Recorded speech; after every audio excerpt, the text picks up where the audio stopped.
세상을 움직이는 건 살아있는 사람들이라고 보통 생각하잖아요. 근데 만약에 이미 오래전에 죽은 사람들이 지금 바로 여기 우리의 생각과 사회를 지배하고 있다면 어떠실 것 같으세요?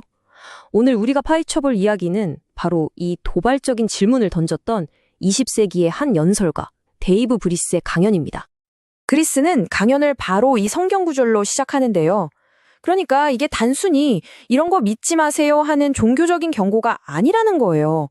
오히려 강력한 아이디어나 철학 하나가 사회 전체를 어떻게 사로잡아서 그 방향을 완전히 틀어버릴 수 있는지에 대한 하나의 경고등 같은 걸로 보는 거죠.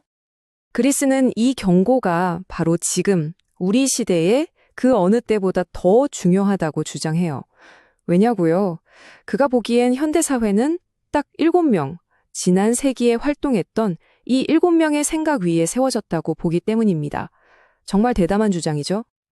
네, 바로 이 사람들이 브리스가 무덤에서 세상을 지배하는 일곱념자라고 지목한 사상가들입니다. 이 사람들이 죽은 지는 수십 년, 100년이 넘었지만 그들의 아이디어는 여전히 마치 우리 사회에 보이지 않는 운영체제, OS처럼 작동하고 있다는 거죠. 자, 그럼 지금부터 브리스의 주장을 따라서 이들의 생각이 구체적으로 어떻게 우리 세상의 틀을 만들었는지 한 명씩 파고 들어가 보겠습니다. 자, 브리스는 먼저 2명의 거인부터 이야기를 꺼냅니다. 이 두 사람이 각각 우리는 어디에서 왔는가, 그리고 우리는 어디로 가는가라는 아주 근본적인 질문에 대한 답을 완전히 뒤집어 엎었다고 주장하거든요. 누군지 짐작이 가시나요? 네, 바로 찰스 다윈과 칼 마르크스입니다. 첫 번째 인물, 찰스 다윈입니다. 다윈하면 진화론, 다들 아시죠?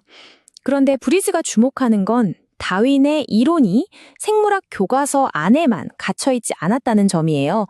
이게 사회진화론이라는 이름표를 달고 사회로 나오면서 인간과 문명 자체를 설명하는 아주 강력한 틀, 하나의 거대한 철학이 되어버렸다는 거죠. 자, 브리스가 진짜 중요하게 생각하는 포인트가 바로 이겁니다. 이 두 관점이 완전히 정면으로 부딪힌다는 거예요. 한번 보세요. 한쪽은 인간은 원래 원시적인 상태에서 시작해서 점점 발전하는 고등동물이다 라고 말하죠. 역사는 끝없는 진보고요. 반면에 다른 쪽은 인간은 원래 완벽한 상태에서 시작했지만 죄 때문에 타락했다고 봐요. 역사는 타락의 과정이지만 구원의 가능성이 있는 거죠. 브리스는 바로 이 관점의 차이, 인간을 어떻게 보느냐의 차이가 현대사회를 이해하는 모든 것의 시작점이라고 말합니다. 자, 우리가 어디에서 왔는가에 대한 생각이 바뀌었어요. 그럼 그 다음은 뭘까요? 당연히 우리는 어디로 가는가, 즉 역사의 방향에 대한 생각도 바뀔 차례겠죠. 브리스는 바로 이 역할을 칼 마르크스가 해냈다고 봅니다. 마르크스는 역사를 움직이는 진짜 엔진은 다윈이 말한 생물학적 생존 경쟁이 아니라 바로 경제적 계급 투쟁이라고 선언해버린 거죠. 브리스에 따르면 마르크스의 사상, 즉 공산주의를 이해하려면 딱 3가지 키워드만 알면 됩니다. 첫째, 무신론, 신은 없다는 거죠. 둘째, 유물론, 눈에 보이는 물질 세계가 전부고 무슨 영혼이나 정신 같은 건 없다는 생각이에요. 그리고 마지막, 가장 중요한 변증법적 유물론. 말이 좀 어렵죠? 쉽게 말해 역사는 가진 자와 못 가진 자의 싸움을 통해 발전하고 결국엔 모두가 평등한 공산주의 사회에 도달하게 된다는 이론입니다. 근데 여기서 진짜 흥미로운 지점이 있어요. 브리스는 이 변증법적 유물론을 그냥 철학 이론이 아니라 일종의 세속적인 종교로 해석합니다. 이게 무슨 말이냐면요. 원래 종교가 신의 뜻에 따라 결국 천국에 갈 것이다 라고 약속하잖아요. 마르크스는 그 자리에 신 대신 역사의 법칙을, 천국 대신 지상의 유토피아, 즉 공산주의 사회를 집어넣었다는 거예요. 비단 갈커먹은 교점이죠. 자, 지금까지 다윈과 마르크스가 우리 바깥의 세계, 그러니까 자연과 사회에 대한 생각을 어떻게 바꿨는지 봤습니다. 그럼 이제 시선이 어디로 향할까요? 바로 우리 내면의 세계입니다. 브리스는 이제 3명의 사상가가 등장해서 인간의 정신, 영혼, 그리고 진리라는 개념 자체를 해체하기 시작했다고 주장합니다. 브리스는 이 과정이 마치 도미노 쓰러지듯 진행됐다고 봐요. 자, 첫 번째 도미노를 쓰러뜨린 사람은 신학자 율리우스 벨하우젠입니다. 이 사람이 뭘 했냐면 성경을 신이 내려준 절대적인 책이 아니라 그냥 인간이 오랜 시간에 걸쳐 쓴 역사책이나 문학책처럼 분석하기 시작한 거예요. 브리스는 이걸 서구 문명의 가장 단단한 기둥이었던 성경의 권위에 금이 가기 시작한 순간으로 봅니다.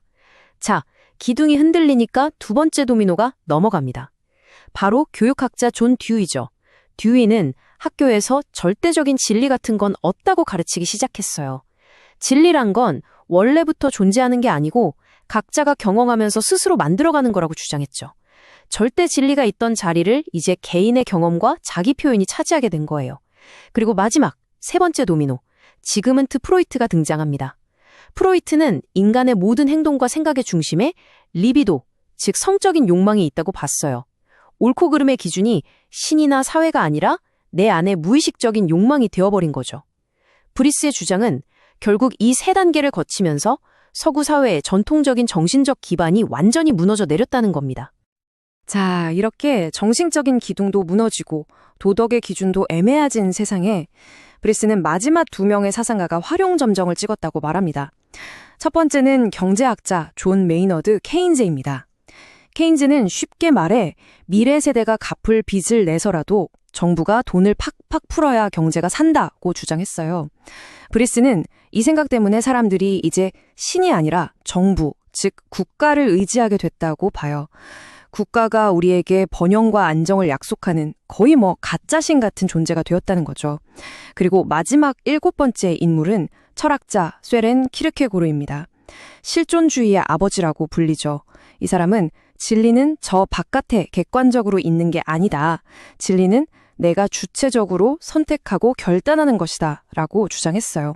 그 유명한 신앙의 도약이란 말처럼요. 결국 진리마저도 완전히 개인의 영역으로 넘어오게 된 겁니다. 자, 이렇게 7명의 사상가들이 현대사회의 설계도를 어떻게 그렸는지에 대한 브리스의 분석을 쭉 따라와 봤습니다. 그리고 그는 이 모든 이야기의 끝에서 우리에게 아주 근본적인 질문 하나를 던집니다. 이제 선택의 시간이 왔다는 거죠. 브리스의 마지막 메시지는 정말 강력하고 또 분명합니다. 결국 우리가 어떤 생각을 우리 삶의 바탕으로 삼느냐에 따라 모든 게 달라진다는 거예요. 나는 어디에서 왔는가라는 질문에 뭐라고 답하느냐가 결국 나는 앞으로 어떻게 살 것인가에 대한 답을 결정한다는 거죠. 결국 브리스가 이렇게 길게 7명의 사상가 이야기를 한 이유는 뭘까요? 그건 바로 이들의 철학이 그냥 어려운 책 속에 잠자고 있는 박제된 생각이 아니라는 겁니다.